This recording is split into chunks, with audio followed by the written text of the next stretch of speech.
Hello, I'm Juliette Sarli. In this week's edition of IG Macro Intelligence, we take a look at the full year 25 earnings from ResMed and its outlook ahead.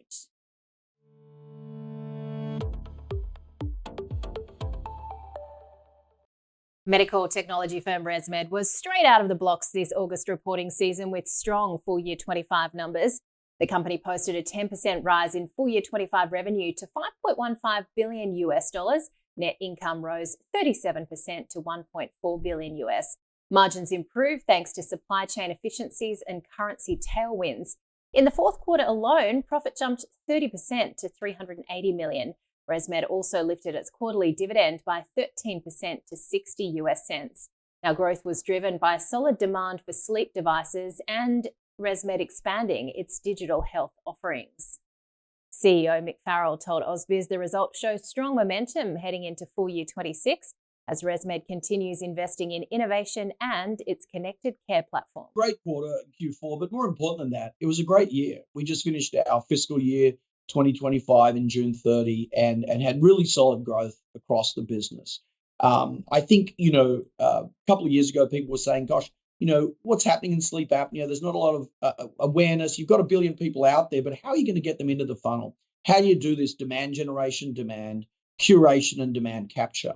And ResMed said, look, we're going to get out there. We're going to get out there in the media. We're going to drive our brand up, and we're going to drive people into the funnel. We're going to talk about sleep suffocation, not sleep apnea. We're going to talk about how important it can be to save your job, to save your marriage, to save your life.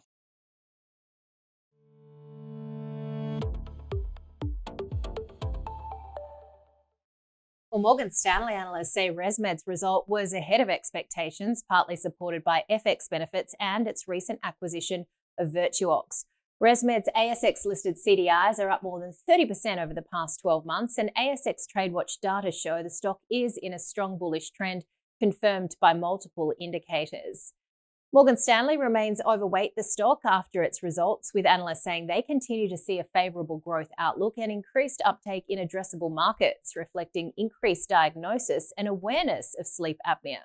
Morgan Stanley says ResMed remains its preferred sector exposure, and they say the stock is seen as attractive by a raft of brokers surveyed by Refinitiv. In fact, only of the 12 analysts that survey the stock, only one has a hold, while 9 brokers recommend buying the stock and 2 have a strong buy recommendation. The average target price, according to Refinitiv, is $47.44, suggesting ResMed can rise another 11% from current levels. And Citi analysts have lifted their price target in the wake of the results to $49 from $45, also increasing their full year 26 and full year 27 earnings per share forecast by 2 to 4%. Driven by expectations of stronger gross margins and an additional share buyback, partially offset by a higher assumed tax rate. John Lockton from Sandstone Insights told AusBiz it's a result that can allow long-term holders of ResMed to breathe easy. The benefit we saw in this result was further normalisation of some of those disruptions from that post-COVID period. But more importantly, this is a business generating or selling more, so there should be positive operating leverage coming through to the margin.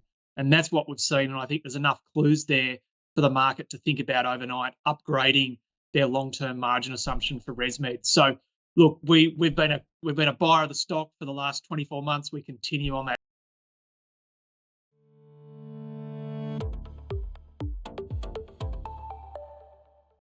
Two years ago, fears GLP-1 weight loss drugs like Ozempic and Mounjaro would reduce sleep apnea rates by lowering obesity rates sparked a sell-off in ResMed shares. CEO Mick Farrell has been at pains to point out that real-world data show that GLP-1 users are actually more likely to start and stick with CPAP therapy. ResMed, 2 years ago, it was seen as a threat, and our stock had actually gone down. I think we said at the time, no. Actually, the change in total addressable market will be minimal here. What this will do, though, is get people into the primary care physician who probably weren't going earlier, and we think these will be very motivated patients. Meanwhile, a recent report from Barron's highlights that ResMed's earnings growth and CPAP usage trends made the initial GLP-1 scare appear unfounded. Analysts have structured annual sales growth around 10% to approximately $5.3 billion by 2029. And analysts now see GLP-1 drugs as complementary, not competitive, while ResMed's margin expansion, digital health strategy, and long-term demand outlook continue to support the stock's recovery and growth narrative. He doesn't believe that these weight loss drugs, the new GLP-1 weight loss drugs, are going to hurt sales or profits moving forward. Now, of course, it would say that. The market seems to believe it. We know there was an initial crash in the share price when the Ozempics in the world first came out. That's retreated, of course, and the share price has recovered. This is a really, really good result. It shows that even given the uptake of those drugs, the requirement for sleep apnea devices and the like continues to increase, continues to improve. So really, really strong result from ResMed. Yeah, don't be scared by those weight loss drugs. ResMed is headed one direction, and that's up. And Mick Farrell's not even paying me to say that. And that is your IG Macro Intelligence for this week. We'll see you next week.